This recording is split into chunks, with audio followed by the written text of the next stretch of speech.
It's still kind of funny to me, just because radically queer isn't something that I ever really ascribed to myself originally, but through my work I've kind of created.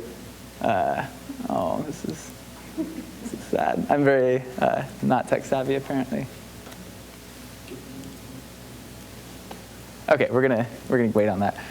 Through my work, I've kind of created this weird position for myself in the Kansas City community.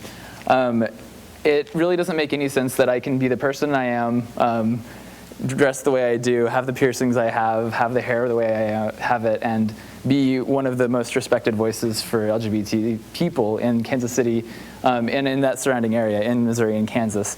And it's through this that I have kind of come to love that term radically queer.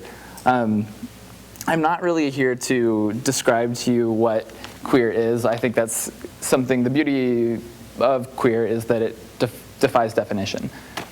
Queer means so many different things to so many different people. For me, it is a rejection of the norms of sexual orientation or gender identity that we put upon ourselves or that society puts upon us. What I'd like to talk about right now is just the term radical, though. Radical's kind of got a bad rap in recent years. We usually, when we think of a radical, we think of someone who is so far on the fringe that no one would take them seriously. It's kind of become the common usage of the word. The original definition of the word radical, though, was to the root, to find the root of something. And that's the definition that I like to work by. Whenever I'm, ascribe that term, radical, I like to think of myself as someone who is looking to find the roots of the problem rather than to put a Band-Aid on the problem. Something that I think is a good analogy is when we are doing food drives, when we're trying to feed the hungry, are we trying to help them become not hungry, or are we just giving them food so that they're not hungry today? These different things, like, are we going to the root of the problem, or are we just putting a Band-Aid on a wound that is still going to be there? So I'd kind of like to take you through my life, how I started in the town of Drexel, Missouri, population 1,090, and to the person that I have become today, this radical queer you see before yourselves today. So I was born and raised in Drexel, Missouri, and it is just as small as it sounds like it is. 1,090 people. I had a very typical rural Missouri upbringing, which, feel free to insert whatever that is for you, whatever you picture that as. It's probably pretty close. Like, I grew up playing in the spillway after school, catching crawdads and tadpoles, and these are things that do still happen. We had a gas station in the town, and that was pretty much the highlight of the town. That's where everyone hung out. It wasn't really until, I think, my 14th birthday, that was when something that really life-changing happened. We got the internet in Drexel, which was a very big deal. It was 56K, if anyone can remember what that is. And does anyone actually know what that is? Okay, yes, we got two people in the back. 56K internet speed, which was very exciting. So this internet connection opened up a new world for me, having grown up in Drexel, Missouri for those 14 years. There's not a lot of radicalizing forces in Drexel, Missouri, if you can imagine. But after getting the internet, I found the thing that most post-pubescent people that have the internet find, which was pornography. Shortly thereafter, I discovered that I was gay. That I was, in fact, attracted to males, and that was something that hadn't really occurred to me until that internet connection allowed me to realize that.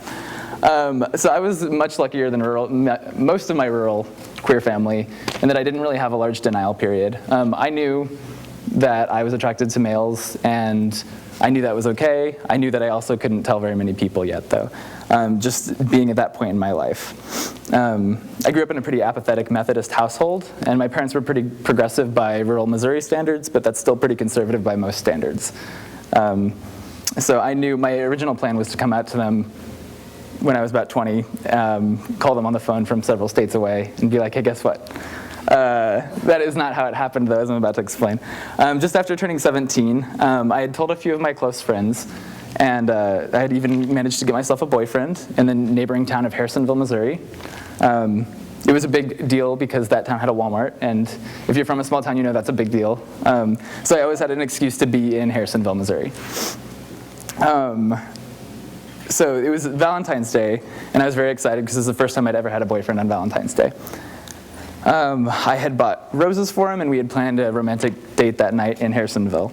It was icy that year, and I remember that because I had a forensics tournament in a nearby city, and my dad decided to drive me to it because it was so icy. The forensics tournament came and went. I did terribly. I was so horrible at debate. And then we came back, and I remember the ride back because I had never heard a silence so loud. My dad did not say a single word to me on the entire drive back home, and I didn't know why. I just assumed that he had gotten in a fight with Mom, and didn't want to talk about it. It was when I walked into the house, into our house in Drexel, Missouri, that I realized that it was not that he had gotten in a fight with Mom. As soon as I walked in, my little sister was in the living room, and my mother screamed at her to go to her room. And so I just opened the door, and then the first thing I hear is, "Caitlin, go to your room."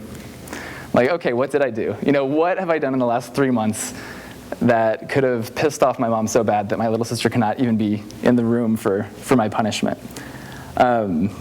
So my little sister ran to her room, and I had no idea what I had done, but I knew it had to have been bad. So my mom sits me on the couch, and then they sit across the way from me on the opposing couch, and they look at me, and they say, "We found a picture." And I knew what that meant. By "we found a picture," they meant, well, I was at the debate tournament, they had gone through my room, and inside of my mattress found a picture of my boyfriend and I kissing that I had hidden there. So they didn't just find a picture, they looked for a picture and found a picture. But I knew what that meant, and I immediately started crying. I knew that they had seen that picture, and the next thing that she did was she looks at me and she goes, "Are you queer?" And I chuckled, I did, because it was just such a loaded question that she didn't realize was a loaded question, because she didn't mean it in this way of it being a derogatory term. She didn't mean it in an insulting way. She didn't mean it in a repossessed, like we have taken this term back, empowered way. She meant it in the rural understanding of the word queer, which is just what you call people who are gay. So she asked, "Are you queer?" And I chuckled, which was the wrong response. I should not have done that. She was not very excited about that. She yelled. And then she yelled again, "Are you queer?" And I said yes. And that was a pretty pivotal moment in my life, the next 3 hours, because I heard things from my mom that night that I wouldn't wish my worst enemy to hear. I always kind of joke that I didn't come out of the closet. I know this is National Coming Out Day. I didn't really come out of the closet. I was thrown out of the closet. This went on for about 3 hours, her screaming, my crying, and it ended up in what it had been building up to that entire night, which was, it's either him or me. One of us is leaving the family tonight. And full disclosure, I would have picked her. If that had been an option, I would have picked my mom. But it was not actually an option as she had presented it, and I was the one that was required to leave. Before I left, I went to my little sister's room. My little sister, I got all the extrovert, she got all the introvert. We're pretty much the same person otherwise, though. So I went to her room, and I had composed myself. I was ready to, just say goodbye to my little sister, and it was totally fine. She was totally fine. She wasn't crying until we made eye contact. And as soon as we made eye contact, we both just start shooting tears. It was just this connection that had been made. And the only thing that I could manage to ask her that night, out of all the questions, all the things, I was like, "You knew, right?" And she goes, "Of course I knew." And that was the last thing that I had said to my sister on that night. Because, I felt like it's pretty obvious. So we both started bawling, and then that night I packed a few bags of my stuff, got in my car, and I left the house. This was, as I talked to Colette about this was probably the first step in a long process of radicalization of my politics and of my life, because this brought me to Paola, Kansas. I ended up, this next few weeks, I really reassessed a lot of things in my life. I spent time sleeping in my car, sleeping on friends' couches, just kind of trying to get by until I found an apartment above this frat dude in Paola, Kansas, population 5,011. So it was a much bigger city than Drexel, Missouri, much bigger. So this really was a transformative time in my life. I should say, though, that I did have it better than a lot of my friends who've been kicked out did. I owned my own car, and I had a part-time job, which put me in a lot better position than a lot of people that are thrown out of their house at that age. So while these were some of the hardest weeks of my life, they were also some of the most transformative. I knew that I was attracted to men, and I also knew that intrinsically, in the core of my being, I knew that there was nothing wrong with that. And that wasn't something that was up for debate. So knowing this made me start to question what other things that I had been taught, not just from my parents, but from my community, from society, that might have been skewed. Because I knew that they were so wrong about this one issue, which made me know that they must be so wrong about so many other issues too. And it really kind of provided a blank slate for me to think about all the bigotry that I had encountered in rural Missouri, all the classism, all the racism, all the ableism, all the sexism, all of the isms that are so prevalent in those communities. So I did a lot of thinking in these weeks. I also questioned a lot of things that I had never really questioned before. I read in this time Mahatma Gandhi's The Story of My Experiments with Truth, which I really recommend because that's exactly what it is for him. It was a story, it was an experiment with truth. It's always building upon previous truths and learning new things. And reading that, seeing his view on animal welfare made me remember a very vivid memory of my childhood from when I was probably 10 or 11 years old. My mom, I really liked the making hamburger with my mom. I liked the feel of it in between my hands. And I remember my mom was making hamburger one day, and I was just like playing with the hamburger, and I saw like this red liquid in the container, and I was like, what's that? And my mom goes, that's blood. And I had not yet put the connection that hamburger equals cow. That was not something that I had done yet. And so I just remember being like, then what are we doing? How can we do this, if this is a cow? And my mom said to me, and this memory became so vivid at this point in my life, my mom said to me, I just try not to think about it. And I realized that was kind of what I had been conditioned to do through all of my actions. I had been conditioned to not think about my actions, about the effects of my actions, about what I'm supporting simply by purchasing something or by promoting something. That there really is a root of these things that we don't really look at when we don't allow ourselves to think about what we're really doing through all of these actions. So I pretty much immediately went vegetarian after that memory. And I realized at that point that I wanted to dedicate my life to making sure that what had happened to me in this situation wouldn't happen to other people. While I was lucky and I made it out of this situation alive and healthy, a lot of people that are in similar situations do not. And I wanted to make sure that I was there for them. So at Paola, Kansas High School, I'd already made a few friends. I worked at the local Hot Topic, or the Olathe, Kansas Hot Topic, the neighboring city's Hot Topic. I know. I know. So it was a good job for my 16-year-old self. So in the larger school environment, I did a lot better. I went there one semester, and I was named the editor of the high school paper my senior year. And two friends and I decided to start a gay-straight alliance on the campus. This was initially fought by the administration, Paola, Kansas administration. They threatened to remove all student clubs from the campus, specifically so we could not have this one club. Luckily, we had a really amazing theater teacher who was not going to let that happen, and so all the clubs stayed and stated, and which meant that they had to allow the Gay-Straight Alliance on the campus. We were, again, in rural Kansas, so there was a lot of backlash. Kids started wearing KGA t-shirts to the high school, which KGA was the Kill Gays Alliance, that they had formed in response to the Gay-Straight Alliance. The kids that wore these Kill Gays Alliance t-shirt to school were just told to turn them inside out, no problem. No disciplinary action, nothing. And this is still going on in rural Kansas in a very real way. I know that I'm a little bit older now, but this is still happening there. The most epic thing that happened, I think, was two kids created a rap CD about how they were going to kill us, everyone in the GSA, and distributed it throughout the entire high school. The one who had perpetuated that CD, who had distributed it, he got 1 day of in-school suspension for threatening to kill 30 students. So just again to kind of give you an idea of the climate that we were facing and are still facing in a lesser extent now in rural Missouri and Kansas.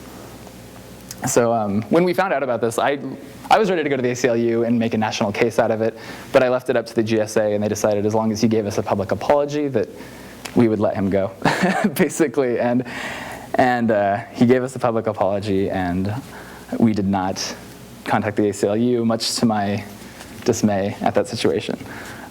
So I graduated from Paola, Kansas after causing some trouble, and ended up in Kansas City, Missouri. I got a job pretty much right after working in Kansas, or moving to Kansas City with ACORN. It's the Association of Community Organizations for Reform Now. They were recently destroyed by the right wing. Look it up. It happened. They were a really amazing organization that has since been defunded almost completely. I mean, they're no longer around. So I worked for this, and through them, through ACORN, I got a job, or got contacts with the Peruvian chapter of ACORN. So I was 19. I worked about, I think it was 5 jobs for 6 months, and saved up enough money to go to Peru to work with them in their mission to deprivatize the water, because they had recently talked about starting to privatize the water in Peru, and that was a really big issue. I honestly did not help out very much, because when I got to Peru, I did not speak any Spanish. And I knew where I was staying the first 2 days, and that was about it. But I knew that this was a trip that I had to go on, and it was incredibly encouraging for me, because there I saw a culture of activism and a culture of civil disobedience that I hadn't seen in this country yet. There was pretty much no day there that I didn't see a protest happening, and while I was there, we watched as an entire highway system was shut down by people just walking onto it protesting. And that's something that in this country would be an incredibly, incredibly radical action. And it was a radical action there, but not in the same way. It was not looked upon in the same way that we would look upon something like that here. And it was really encouraging for me to see that the culture can embrace tactics like that. So shortly after I got back was the annual Creating Change conference that came to Kansas City. And it was actually at 19 that I got the award, the Creating Change Award. And it was an amazing honor, and it was also a terrifying experience. It was the first time that I'd really talked to my parents since they had kicked me out. I rekindled my relationship with them and invited them to the ceremony, not expecting them to come, but they did in fact come to the ceremony and saw me speak in front of about 2,000 people. And I think that was the first time that it really clicked with them that this might not be a phase. You know, like this is a pretty bold statement that's happening right now in front of 2,000 people. And that award was amazing, and rekindling my relationship with my parents was so important to me. But what I really took away from the experience was a speech that Loretta Ross of Sister Song Women of Color Reproductive Justice Institute gave. And this is this amazing woman right here. I had always thought that the queer movement should be the one that would unite all people, but I hadn't really heard it put into words as eloquently as I had when Loretta spoke at this conference. She was a keynote speaker that year, and she had said, "We got to understand that multi-issue work, cross-racial work, transgender work, multi-generational work aren't options. They're vital, because we can't build a human rights movement by leaving somebody out. It ain't gonna work that way, and we can't sell each other out. That when people think many different ideas and move in the same direction, that's a movement. And when people think the exact same idea and move in the same direction, that's a cult. So are we building a movement, or are we building a cult?" And that was so amazing for me to hear that, because I had never heard it put in that way. And so since that day, I've considered my work organizing around sexual orientation and gender identity to not just be about sexuality and gender, but also about race, ability, class, immigration status, environment, access, age, everything that goes into a person's identity. We have to consider all those things if we want this to be an effective movement. And this was just a revolutionary thought for me. I'd never heard it put in that way. And I knew that if I really wanted to be getting to the root of these things, the root of these problems, then I had to start addressing these topics as well. And it was on this trip that I first met representatives from Soul Force. And for those of you who don't know, Soul Force is a national nonprofit. They work nonviolently to end the religious. This is from their website. I'm reading their mission right now. So They work nonviolently to end religious and political oppressions of LGBTQ people. While they are not themselves faith-based organization, they lead from the understanding that oppressive religious beliefs, civil rights abuses, and anti-feminist attitudes that oppress LGBTQ people are interrelated. They envision a world in which social justice movements are inclusive and collaborative as we help make it possible for all people, regardless of chosen or inherent identities, to have access, opportunity, and security. So this is me with Soul Force. I don't know if anyone's heard of the Soul Force Equality Ride, but it's a 2-month bus trip to conservative religious colleges that ban or discriminate against LGBT students, because we do have a lot of them in this country. We would contact the schools about 2-3 months in advance and tell them that we were coming to campus. About half the schools would invite us onto the campus to talk with their students, to hold presentations about queer identity and how that intersects with religion. And about half the campuses would tell us that we were not actually allowed to come on campus, even though we were going to come on campus, and that if we did come onto the campus, we would be arrested for trespassing.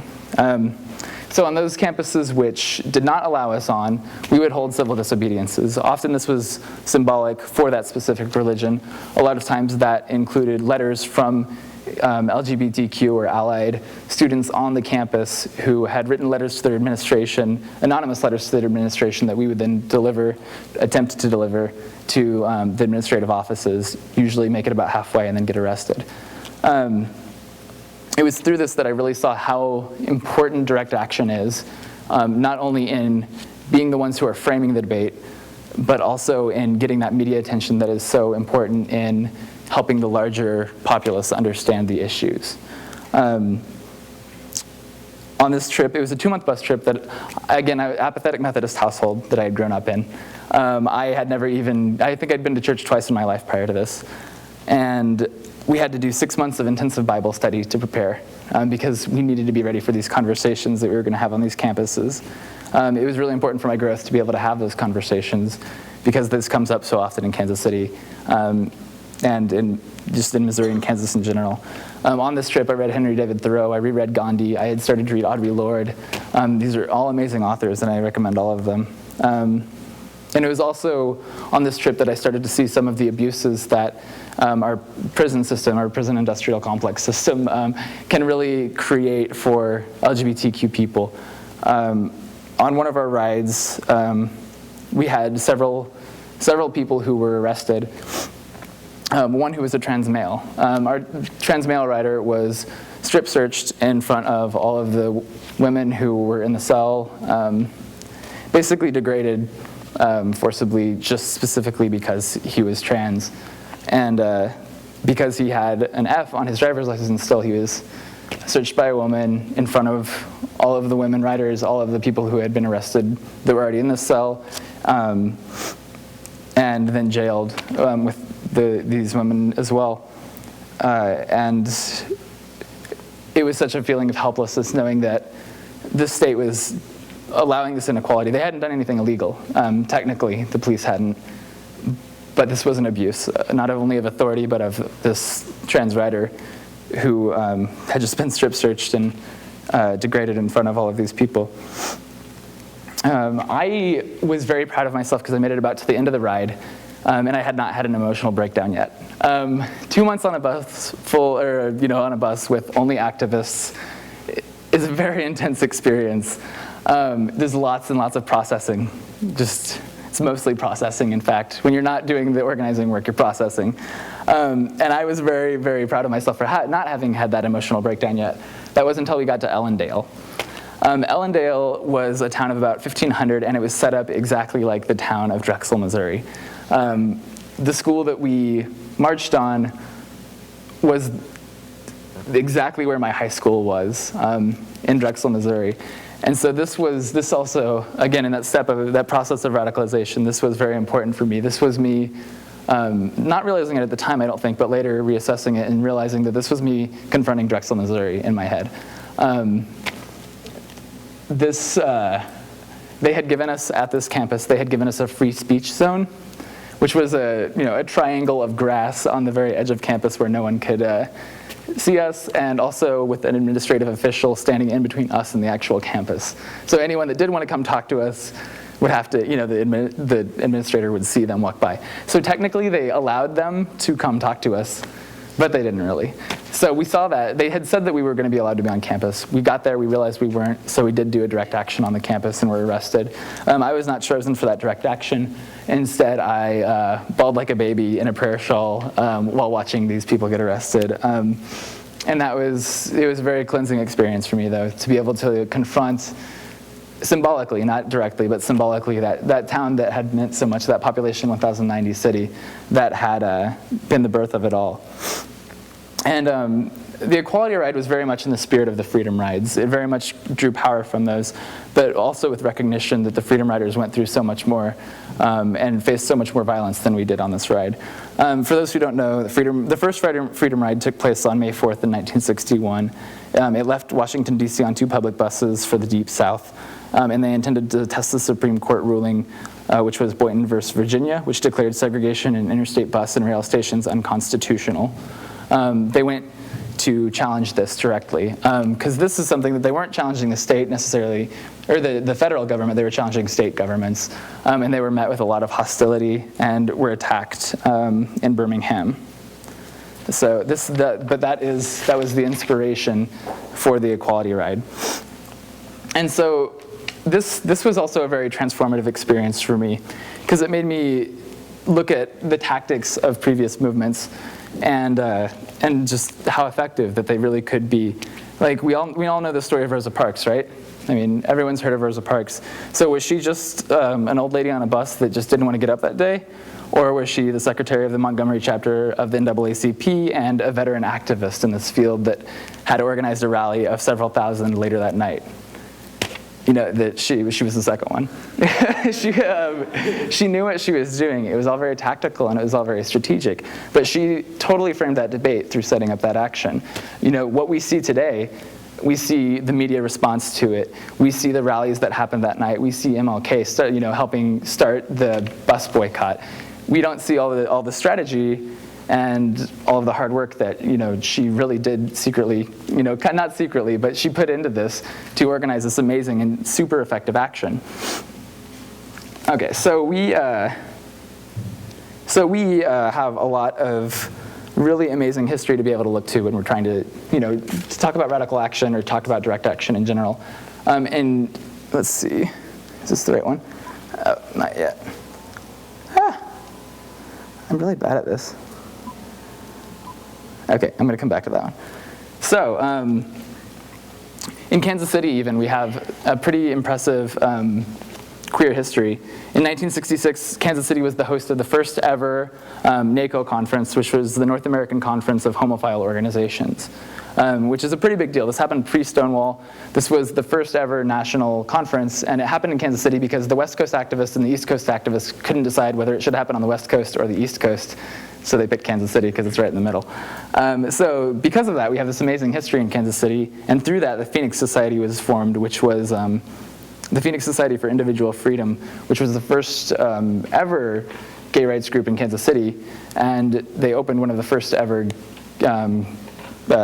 centers, LGBT centers in the Midwest. So we have this pretty amazing history here. In the Midwest. And also, something just kind of like a little fun fact is that Kansas City was mob run for a very long time, which meant that in Kansas City it was one of the only places that in the gay bars you could actually touch your partner, because as long as you're paying the mob, they don't really care what you're doing. Which, take it or leave it. I don't know if that makes it better or not, but it was one of those. And so I heard about the documentary you all have about the queer history of Michigan, or was it West Michigan? Is it? Grand Rapids. That's really amazing. That history is so important for you all to know, to build upon. Because a lot of those people, I bet, are still in this community and still could be drawn from their knowledge. So, let's see. I think I actually messed up my slide thing there. So, I am going to start talking instead about the organization that I recently formed, which was Equal. And as Colette said earlier, EQUAL stands for Empowering Queer Activists and Leaders. And we formed this organization. It was kind of formed because we in Kansas City realized that first of all, that the LGBT nonprofits in Kansas City weren't being effective. Second of all, there wasn't very, if anything, for queer youth in that town. So this was a group of queer youth who came together to form an organization specifically representing themselves. We've since evolved from that. We now have a board of directors, and we also have the Phoenix Leadership Team, which is named after the Phoenix Society. But the rules, to be in the Phoenix Leadership Team, you have to either be under 18 or still in high school. And they are basically the decision-making body for EQUAL. So we have this really unique setup that we have high school students and queer and allied high school students, or under 18 youth that are making most of the decisions for this fairly well-established nonprofit in Kansas City. Because we felt, when we came together, we felt very much that when we're organizing, it's not so much organizing to be the leader. It's not so much helping these people rise up to their power, but being on the ground with them and rising up together. And we felt like to truly represent youth, they have to be the ones that are making the decisions. So some of the work that we're doing, does anyone know what's going on in Uganda right now? Anyone? Got a couple people. So in Uganda right now, there's this bill called Buhari's bill, named after David Buhari, who has introduced it. And it would basically mean the death penalty for LGBT citizens in Uganda. It also has a provision that would make it so anyone who doesn't turn in someone they know to be gay would go to jail. This is really intense legislation that's very possibly going to pass at some point in the near future.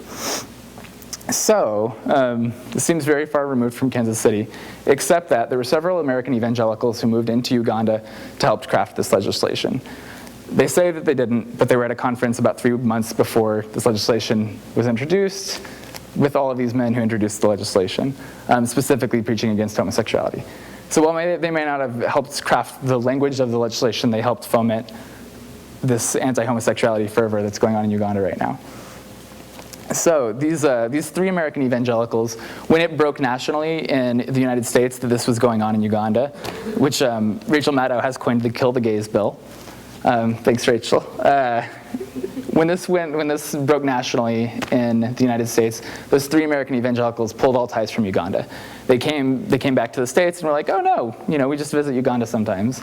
Like, didn't have anything to do with that. There was only one American evangelical who then moved his ministry into Uganda to preach against homosexuality, and that man's name is Lou Engle, and he runs the Call Ministry, and he's in Kansas City. He's a Kansas City resident. So we have this really intense, charismatic evangelical culture that's coming out of Kansas City right now. And this man, Lou Engle, speaks at the International House of Prayer conference every year, the One Thing Conference. And it's IHOP is their name. They're getting sued by the Pancake Company right now, which is terribly exciting. But they have this conference every year that brings 20,000 young evangelicals into Kansas City. And Lou Engle speaks at it every year. And Lou Engle, again, is the one who's helping promote this legislation in Uganda right now. So we decided in Kansas City that we had to do something about this. We weren't quite sure what, but we needed to act. So we got together and we decided that we were going to have a die-in, that we had made contact with Sexual Minorities Uganda, Frank Mugisha in particular, and we had gotten the names of people who had been attacked or killed since this legislation had been introduced, and there's a lot of names. We didn't have enough activists to name them all, in fact. So we found these people who've been either attacked or killed in Uganda since this happened, and we had a symbolic die-in outside of the IHOP conference on the night that Lou Engle spoke. So we wanted to show you that video real fast. We made a video, put it out about a week later. Last year was about getting the Kansas City community involved. This year it's going to be about getting national attention. So we also have looked at this as a 3-year thing. We didn't think that in that first year we were going to be able to pull Lou Engle's ministry out of Uganda. We've tried to be very strategic in it and how we're building this movement every year until the point where we can ask for that. So this is very much a movement, a relationship building movement that we're working on right now. So I'm going to show this video real fast. It's not too long, I promise. Oh.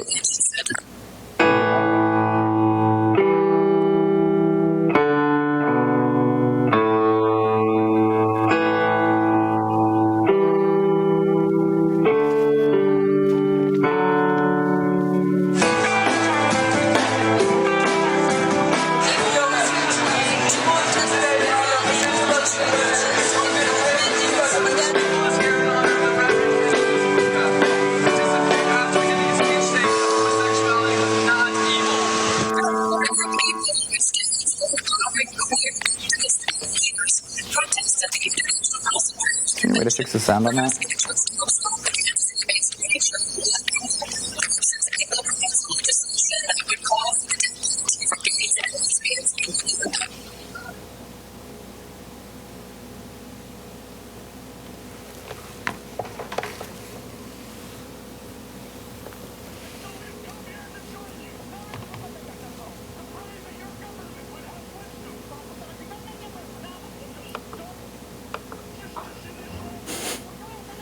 Technical difficulties, I apologize. There should be sound right now, is there? Nothing? Oh. It's going to hurt the nation and hurt families. Okay, I'll take it back. People was here tonight to protest the illegal and military results involvement in Uganda.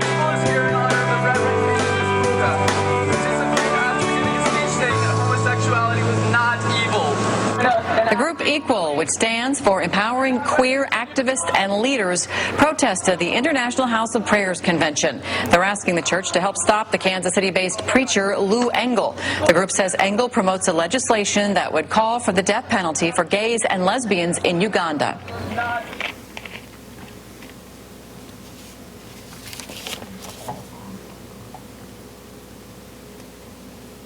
And so we've come here to join you. To pray that your government would have wisdom. To uphold righteousness in this land. We are restraining, trying to restrain an agenda that's going to hurt the nation and hurt families. Right now, that homosexual agenda is sweeping into our education system. And parents are losing their rights over the education of their children. I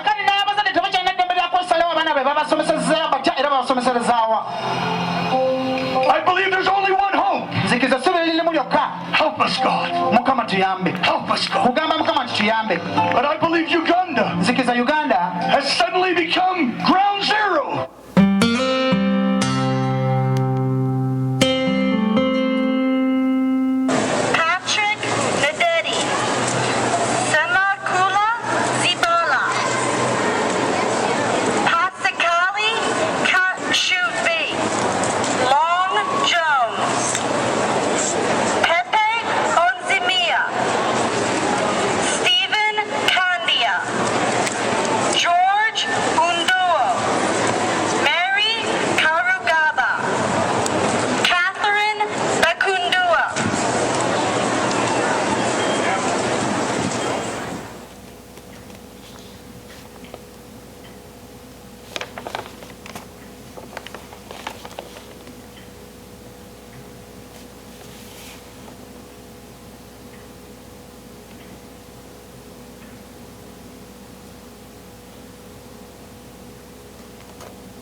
Call on all human rights defenders, organizations, religious communities and leaders, governments and civil society globally to take action to ensure that Lou Engle and his associates do not set foot in Uganda, and that the Call Uganda does not proceed with this inflammatory and hate-inducing plan.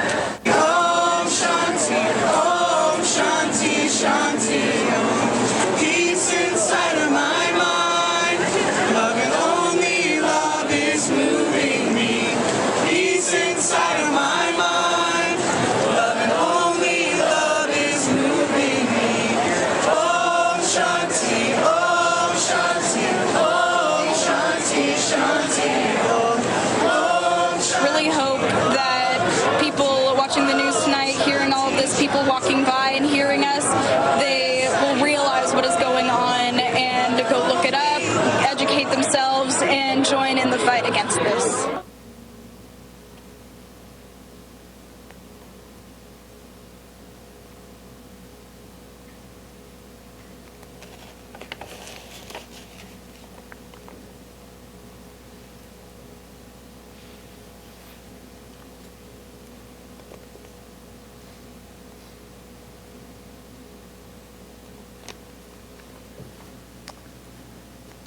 So what this video doesn't show is the about 500 or so people that had surrounded us at this point, and really were bearing down on us. We managed to still keep it strategic in that one of my co-directors, Yantasia, and we had a quick sidebar when we realized that things were getting really hostile, like towards us. And again, we were singing Om Shanti. You know, we were this very non-threatening group in that regard. We had about, I would say about 400, 500 people. It just kept getting bigger and kept getting bigger and kept getting angrier. And Yantasia and I had a sidebar, and we were like, we have to get out of here right now, don't we? And she was like, yes, we do. And so we got on the megaphone, and we said, we're going to sing this song one more time, and then we're going to leave you alone. Thank you for listening to us. Thank you for hearing our voices. Please look into this. Please choose for yourself, whether you believe this or not, whether you believe this man, whether you believe us. And please just continue to educate yourselves about this. Again, we didn't have any thought that we were going to get Lou Engle out of Uganda last year. That is very much a long-term goal that we're going to keep working on. This year, no one in Kansas City even knew that this was going on, though. So this year was to build that community there of people that know what's going on. And this work, I feel like we hear a very specific history of the gay movement. We hear about Stonewall and we hear about these things. We don't hear about the Compton riots, which was mostly trans people. The version of Stonewall that we hear, we think of usually, I think, at least I did for a long time. Like when I think of Stonewall, I thought of white gay men, in this gay bar in New York who fought against the police that night. That's not what it was. It was mostly people of color. It was mostly youth. It was mostly, gender deviants. It was mostly transgender people and drag queens before transgender was a word. It was only these were the people that the police were messing with, that were having the raids. There's a lot of prostitutes, a lot of sex workers, and these are the people that fought back that night. And Stonewall, this is our history. Our history is very radical, whether we recognize it or not. And we have a lot of really amazing radical groups that we can look to for that inspiration if we seek them out, because unfortunately that history is not the one that's going to be presented to us. How many people have heard about the Lavender Panthers? They are an amazing group. They were a team of gay vigilantes who were in San Francisco in 1973. They were formed by the Reverend Ray, a Pentecostal evangelist and well-known queer person who was beaten outside of his ministry one night. They patrolled the streets with chains, billy clubs, whistles, and cans of red spray paint to tag anyone that was attacking queer people in San Francisco. And their purpose, as Reverend Ray put it, was to strike terror in the hearts of all those young punks who had been beating up my faggots. Which I think is a great mission statement.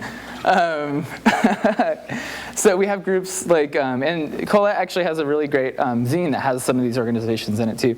We have groups like the Gay Liberation Front, and they were interested in the sexual liberation of all people. This was 1969 that they were formed, so about the same time as the Stonewall riots. They believed that change wouldn't come unless social institutions were dismantled and redefined without defined sexual roles and definitions of homosexuality.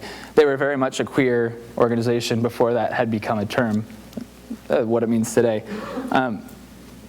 They were for the dismantling of these social institutions. They were not so much for gay marriage as for the dismantling of marriage as a state institution, as a state-recognized institution. And this is in 1969.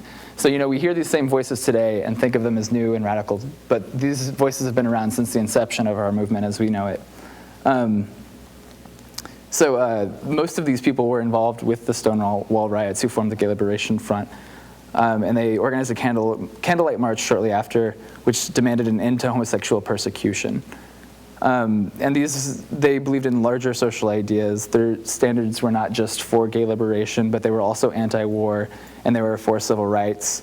They were working to end racism, bigotry, and to establish an open society in which individuals could express themselves freely. They especially fought against the machismo of the gay culture at the time, that the idea that masculinity is superior to femininity. And worked to end the oppression of all individuals, which again, we think of these as radical things, but these organizations have been around doing this work for a very long time. It's just, this is the history that we're not getting from our books. So we also have groups like Queer Nation, which was from 1990. The founders of Queer Nation, and they're the ones who popularized the term, "We're here, we're queer, get used to it." they were groups that did direct action to bars. They took over straight bars, like very terribly straight bars, and queered them up for a night. And this was their first action that they started. There were very many members of ACT UP, which was the AIDS Coalition to Unleash Power, which ACT UP, we had a very strong ACT UP chapter in Kansas City, and they had direct actions like throwing pig's blood on City Hall steps. And these things, while again they were radical, it might not be where we are with AIDS, which we are still not nearly as far as we need to go. But with AIDS, our understanding of it and our treatment of it, if it hadn't been for these amazing people who were doing these really radical things. These were effective tactics, radical or not. We also have groups like the Street Transgender Action Revolutionaries. And I don't know if anyone knows Sylvia Rivera, but she, again, she's a transgender woman who was at the Stonewall riots and is one of my biggest heroes. It was founded in New York in 1970 by Sylvia and a woman named Marsha Johnson. And what they did was they took in young street transvestites, as the term was used then. We would probably more likely say transgender now. They took in these young kids who were otherwise going to have to sell their bodies to get by. They took them in and they basically raised them after they'd been kicked out of their houses, and they hustled to provide food for these young people so that they would not have to. Again, that's a very radical action, I recognize, but this is an organization that existed specifically to make lives better for these trans youth. There are people like Audre Lorde, who we don't hear about, who wrote some of the most amazing works that I've ever read. She's a Black lesbian poet, and read her books, look her up, Audre Lorde. She is one of the best voices you'll ever hear. So this kind of brings me to the thing that I seem to be most known for, and I'm just going to skip past these. These are logos from some of the organizations that I've talked about. This, the Gay Liberation Front and Queer Nation. And this is Sylvia right here. So one of the things, I've only got a little bit more. I've got another video clip I'm going to show you real fast. One of the things I'm most known for, and this is kind of funny to me because I've done a lot of activism work in my relatively short life, but one of the things I'm most known for is a protest that I helped organize in opposition to our local Pride Festival. Which, again, hilarious to me that this is what I'm known for, because I've been doing lots more radical stuff than this for a long time. This is just the thing that got the attention on more of a national scale. This is a video that I did for imfromdriftwood.com, and it was about what happened with our Gay Pride Festival. And I'm just going to let the video do the explanation, and I promise after this I'm almost done. But this explains it a lot better than I could. So my name is Wick Thomas. I'm originally from Drexel, Missouri. That's where I grew up, spent 17 years of my life, and then spent some more time in rural Kansas, in Paola, Kansas, and then moved to Kansas City when I was 18. Something I don't like about the Kansas City gay community, I think we are really far behind on a lot of our issues. We're not really up to speed on trans issues here.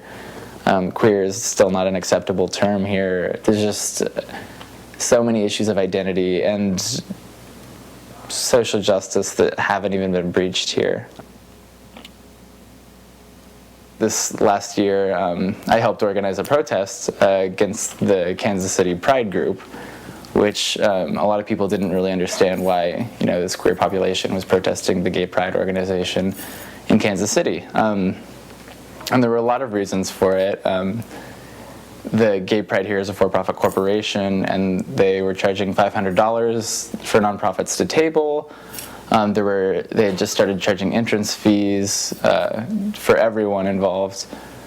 And there wasn't the community wasn't really getting much back from any of this. They moved one of their events to the Power and Light District in Kansas City, which is really well known for its racist and classist dress code policy.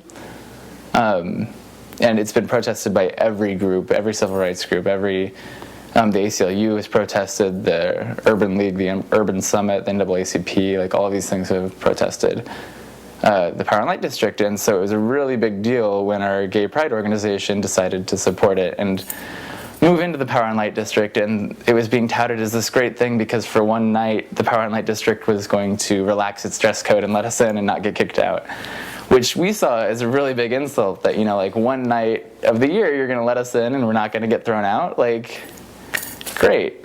We had talked to the Kansas City Star, and we were really worried because they require 25 people to be there before they cover they'll cover a protest. That's just their policy.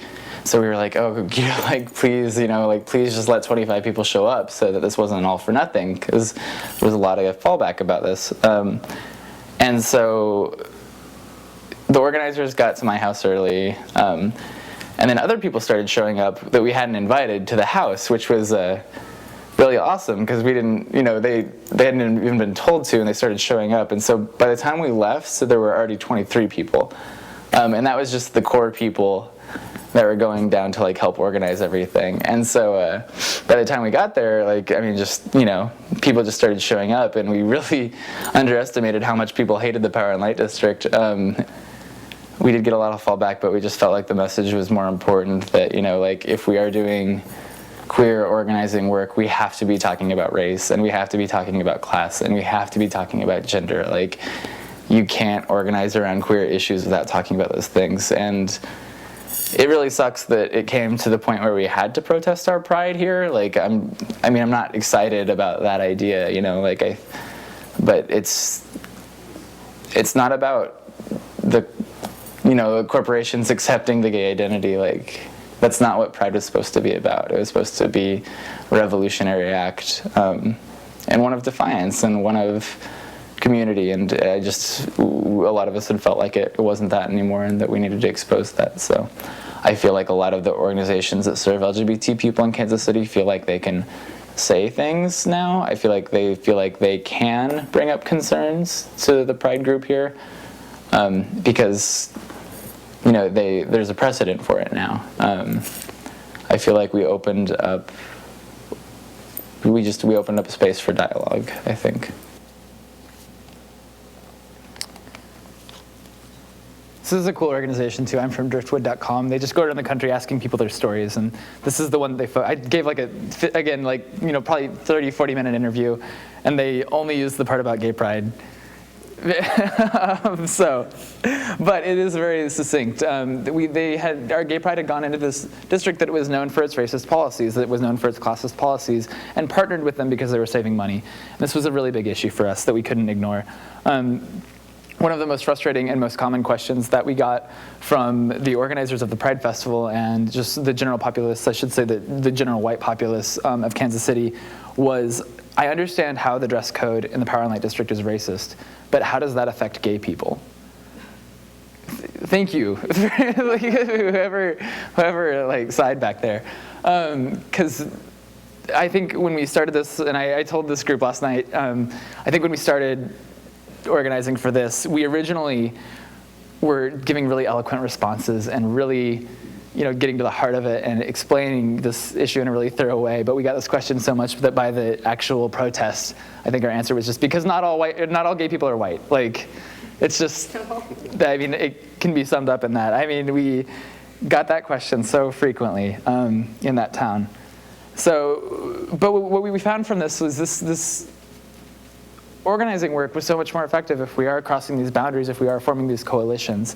And I think I've talked about this a lot since I've been in Michigan, because we have a very similar thing in Kansas City and in Missouri and Kansas, that we in the Midwest are very nice people. We're just so nice. We're very nice. It's one of our greatest strengths, and it's also, I think, one of our biggest fallbacks when we're trying to do movement building, because we are so nice that we try to avoid direct conflict in many situations, and we often talk ourselves out of direct action, when if we look into the history of it, we'll see that direct action is almost always the thing that catalyzes movements, that direct action is important, not just important, but likely necessary if we actually want these goals. So I've talked a little bit about this tonight. I think that for me, being radically queer means that we are working to unite all aspects of the social justice movement. We are getting to the root of the problem, and that we, through being queer, are denying and at the same time embracing those identities. those norms of our culture, of orientation, of identity, and that we are working together to solve these problems, again, from the root. I know how hard it is to organize in Kansas and Missouri, and likely in Michigan too. This next, I won't dwell on this too long. This next picture though, after this happened and before this happened, I've had a lot of people ask, why I stay in Kansas and Missouri. I'm very much a part of the coastal queer communities too, and the coastal queer activist communities and activist communities on a national scale. But I feel like my work is here in the Midwest. I feel like I know how to talk to the people here coming from such a small town, and I also feel like this is where the most important work is left to be done. I think there are a lot of really important conversations happening on the coast, but I think here in the Midwest, there are so many people that still need this education. This is something that happened to me, I guess it would be 2.5 years ago now, that just walking down the street, I was attacked. I was beat up pretty bad. I don't really remember the situation, so I can't say if it was a bias crime or not.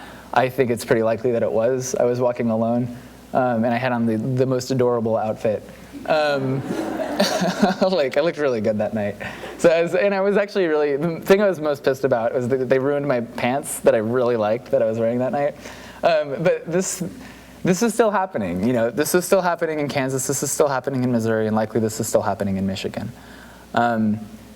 And if being radical means that this isn't happening anymore, just even if that means to one person, then that's important enough to me to be able to be that radical person. I think we talk ourselves out of radical action and direct action a lot.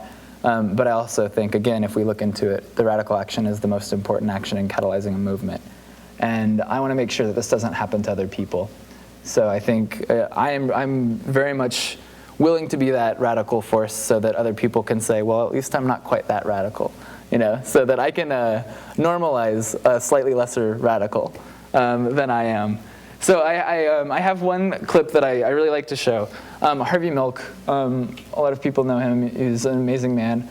But I had never really connected with him, and actually until I had met Colette last year at this conference. They showed us this clip, and it was really important to me.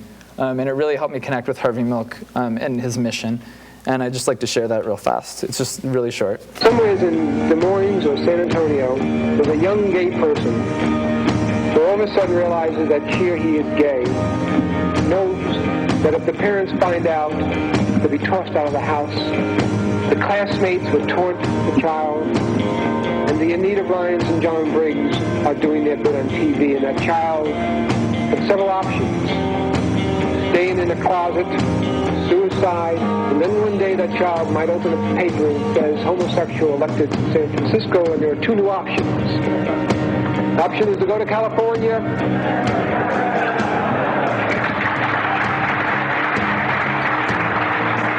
stay in San Antonio and fight.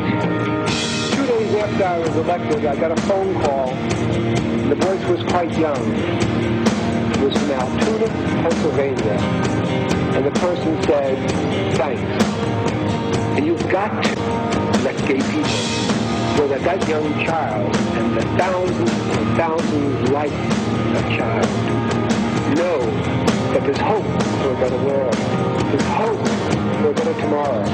Without hope, not only gays, but those blacks, the Asians, the disabled, seniors, without hope, the S's give up. I know that you cannot live on hope alone, but without it, life is not worth living. And you got to give them hope.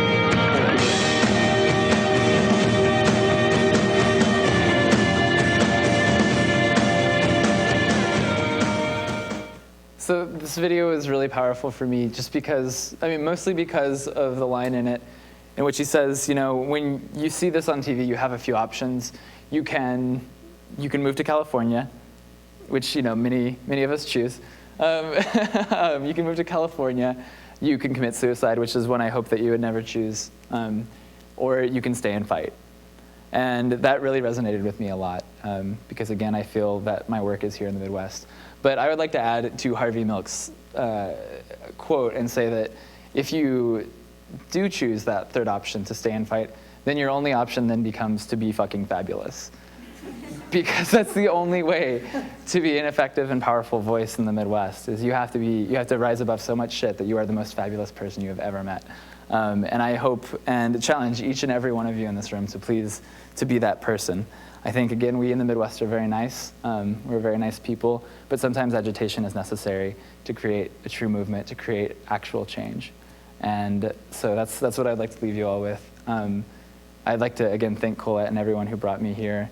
And yeah, this is me becoming radically queer. So thank you.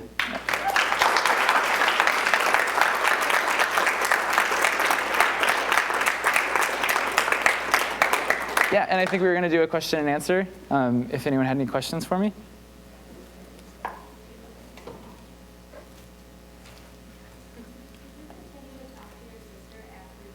My little sister? Yeah, she's my bestie.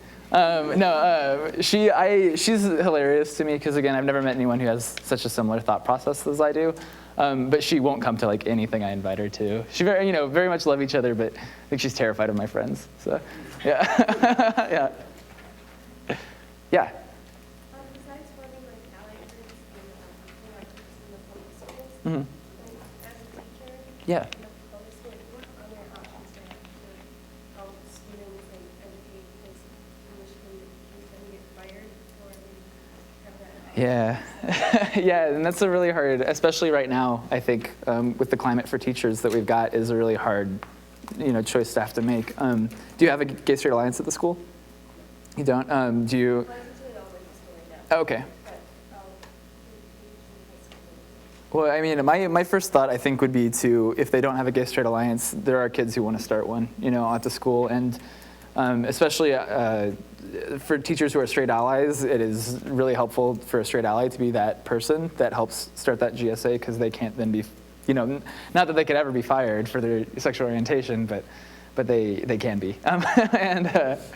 So I think, finding those kids that are starting that GSA is really important. I think also there are little things like safe space stickers that you can put in your classroom. That's usually just a rainbow. GLSEN does this safe space training program that after you go through it, and you can do it online, I believe, but they give you this little kit, and you can put safe space stickers everywhere so that they know that you are someone that they can talk to. Even if they never talk to you, they know that you are someone that they can talk to. And just having that presence, I think, is really important. So is that helpful at all?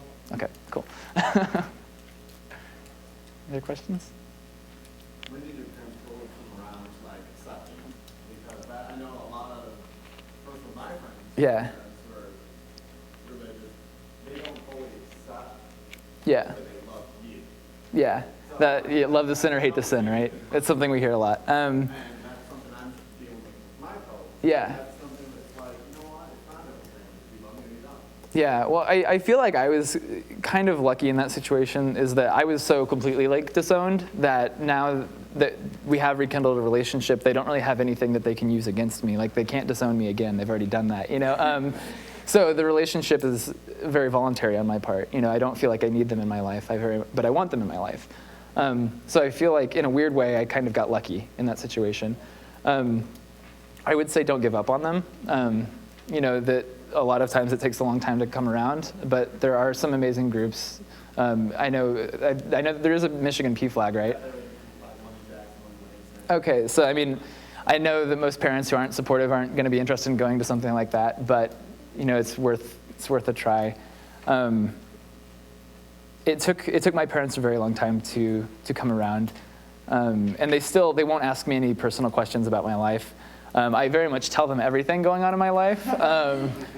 Again, but they would never ask. They don't want to know those aspects of my life, but they don't have a choice if they want to be in my life now. So that's kind of where I'm at with it. It did take them. It took them 2 years to even talk to me, though. And then it took another probably 6 before we were able to have a conversation. So about anything real. So it took a long time. Yeah. Anyone else? Questions? Colette? Well, thank you, Wick. Thank you.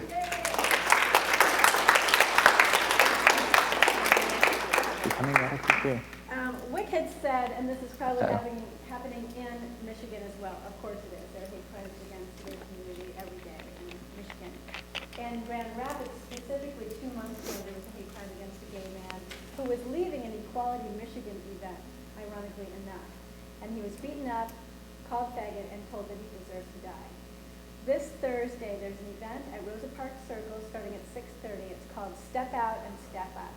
And it's men against violence. Violence against other men, against women, and against children. And all are invited to walk to reclaim spaces where violence has occurred in Grand Rapids. So that's this Thursday at 6:30, and I hope you'll join us. So please take a moment to finish filling out your evaluation, and thank you very much for coming, and enjoy the rest of National Coming Out Day. And Wick will be around if you want to talk to him. Yeah, feel free.